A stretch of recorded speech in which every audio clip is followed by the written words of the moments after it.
So hello friends, welcome back to my channel. How are you? I hope you all are good. So today I have brought some important formulas of physics, some important chapter जो है physics के उसी के formulas हैं यहाँ पे। और मैं यहाँ पे कोई बहुत हार्ड फार्मूला नहीं लेके आई हूँ, कुछ इंपॉर्टेंट और सिंपल फार्मूला लेके आई हूँ, क्योंकि ये जो AVVMU है ना, इसमें जो फार्मूला है वो ज़्यादा टफ फार्मूले के बेसिस पे क्वेश्चन भी नहीं आता है। कुछ थ्योरेटिकल क्वेश्चन आते हैं और कुछ न्यूमेरिकल क्वेश्चन आते हैं। तो न्यूमेरिकल क्वेश्चन जो ज़्यादातर होते हैं वो फार्मूला बेस्ड ही होते हैं। कुछ फार्मूलाज हैं यहाँ पे। इसको आप याद कर सकते हो और ये इससे क्वेश्चंस आ सकते हैं, बहुत मतलब आ सकते क्या, आते हैं क्वेश्चंस, क्योंकि मैं यहाँ पे सिलेक्टेड फार्मूलेज लेके आई हूँ। ठीक है, and if you like the channel please like share and subscribe. So let's start. तो सबसे पहला चैप्टर जो है motion in 1D। Motion in 1D में मतलब कि इससे जो इम्पोर्टेंट क्वेश्चंस हैं वो वाले फार्मूलेस हम यहाँ पे लेकर आए हैं। तो सबसे पहला फार्मूला जो है v equal to U plus AT है। ठीक है, v जो होता है हमारा क्या होता है, ये फाइनल वेलोसिटी होती है, u जो होती है वो इनिशियल वेलोसिटी होती है, a एक्सेलरेशन होता है, t टाइम पीरियड होता है। अगर मैं एक एक को एक्सप्लेन करूँ तो बहुत ज़्यादा टाइम हो जाएगा, इसलिए मैं इंपॉर्टेंट फार्मूलेस को आपको यहाँ पे एक्सप्लेन कर दे रही हूँ, और बाकी आप जहाँ पे ज़रूरत होगी, नीड होगी, उसको मैं एक्सप्लेन कर दूँगी। ठीक है, तो सबसे पहला वाला फार्मूला जो है v equal to U plus AT, इसको याद रखिएगा, क्योंकि ये थर्ड इक्वेशन, तीनों इक्वेशन जो होता है बहुत इंपॉर्टेंट होता है, इस पर क्वेश्चन तो बनेगा ही बनेगा। ठीक है, तो first is v equal to U plus AT and the second one is s is equal to ut plus half AT square. Third is v square minus u square is equal to 2as.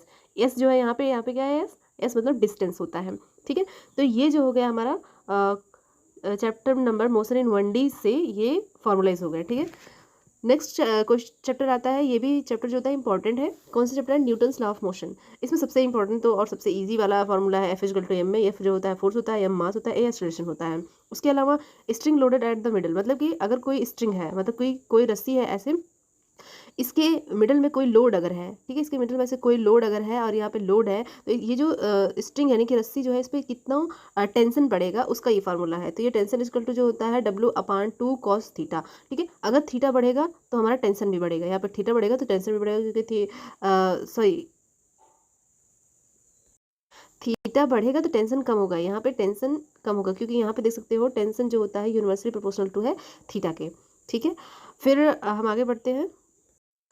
Work का formula होता है W equal to F cos theta. यहाँ पे हमको theta की value दी रहेगी, फिर उसके बाद में F जो होता है फोर्स होता है, S जो होता है डिस्टेंस होता है। ठीक है, तो इस तरह से आप इसको फाइंड कर सकते हैं। तो ये भी इंपॉर्टेंट फार्मूला है। उसके बाद में एनर्जी की बात करें तो काइनेटिक एनर्जी का इंपॉर्टेंट फार्मूला है, तो आप मैक्सिमम लोगों को पता होगा K equal to half mv square होता है। ठीक है, उसके अंदर पोटेंशियल एनर्जी की बात करें तो पोटेंशियल एनर्जी जो होता है ये डेल्टा U इसलिए लिखा होता है क्योंकि चेंज इन, यहाँ पे U जो होता है पोटेंशियल एनर्जी में चेंज कितना होता है, तो that is equal to minus W conservation.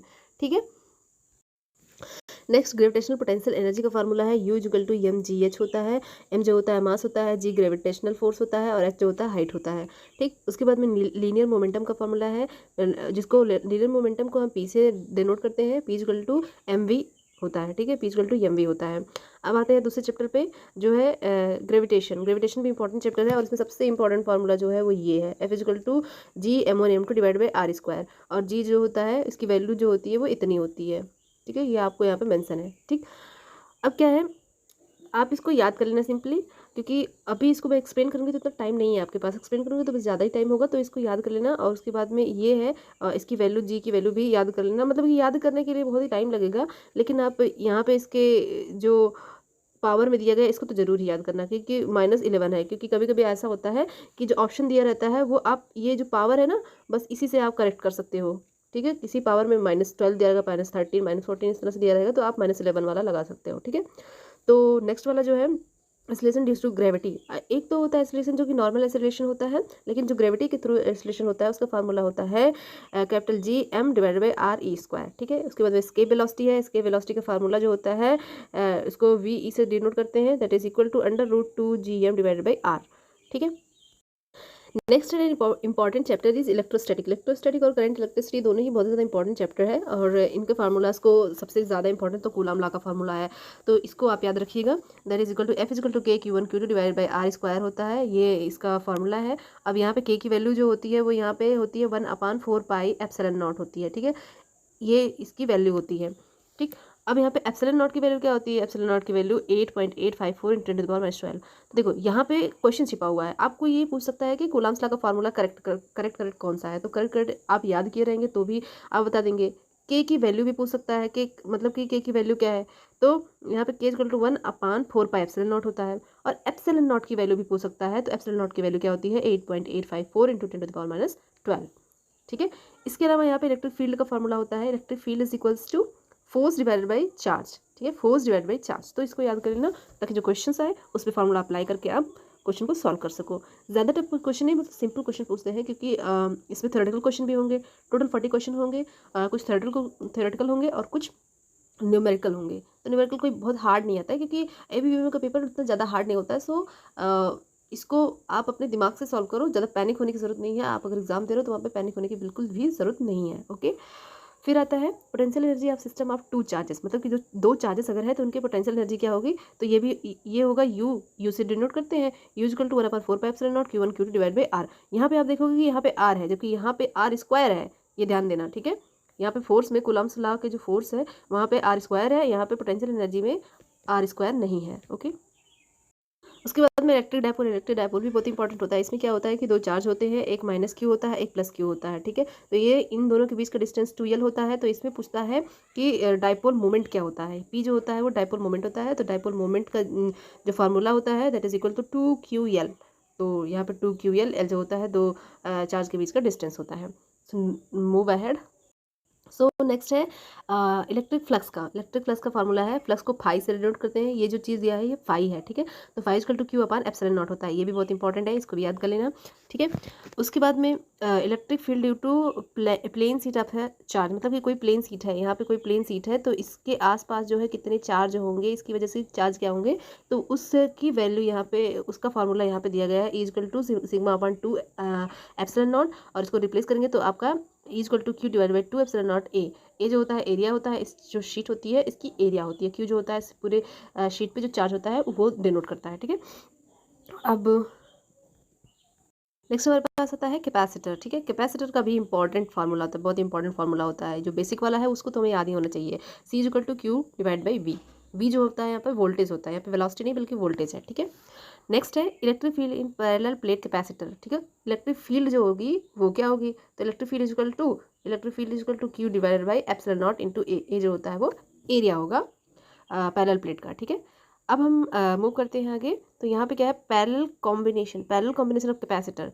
ठीक है, अब देखो यहाँ पे जो कॉम्बिनेशन दिया है, एक इलेक्ट्रिसिटी वाला चैप्टर होता है, कैपेसिटर वाला चैप्टर होता है। इलेक्ट्रिसिटी में जो सीरीज में होता है उसका उल्टा, एग्जैक्ट उल्टा हमारा कैपेसिटर में होता है। ठीक है, जैसे यहाँ बात करें तो पैरेलल कॉम्बिनेशन में जो हमारा कैपेसिटर होता है वो क्या होता है, C1 + C2 + C3 होता है, जबकि करंट इलेक्ट्रिसिटी में उल्टा होता है, ये हम आगे देखेंगे।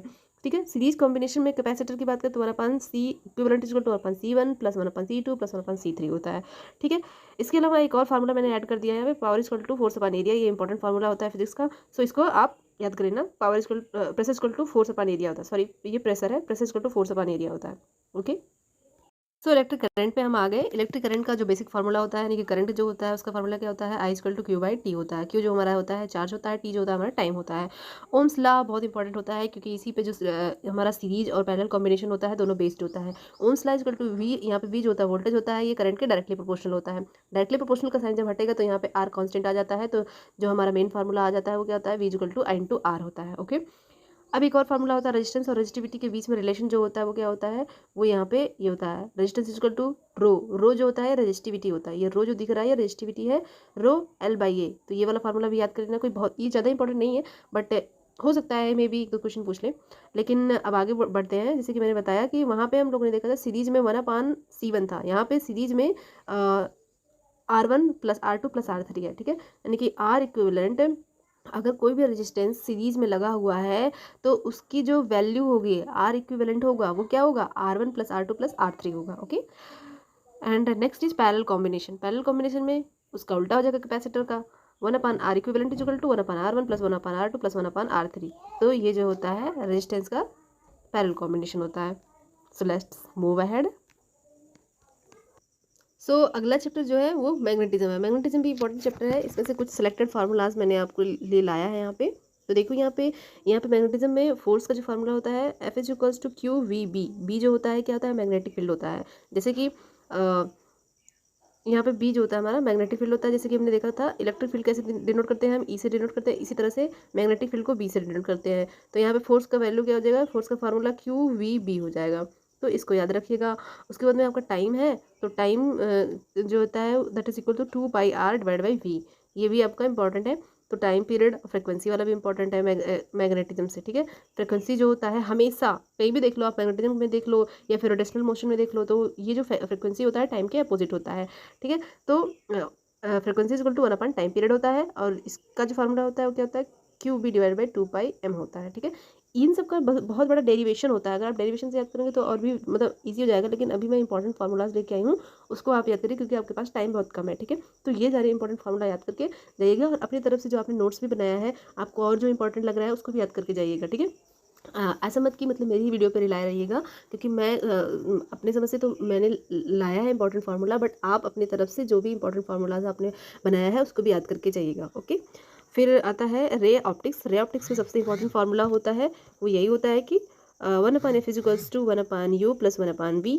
तो ये तो इंपॉर्टेंट है। एफ जो होता है फोकल लेंथ होता है, वी जो होता है फाइनल वेलोसिटी, यू जो होता है इनिशियल वेलोसिटी होता है, ठीक है। नेक्स्ट पावर, ये तीनों फार्मूला पावर का और मैग्नीफिकेशन का, ये तीनों फार्मूला बहुत इंपॉर्टेंट होता है, ठीक है।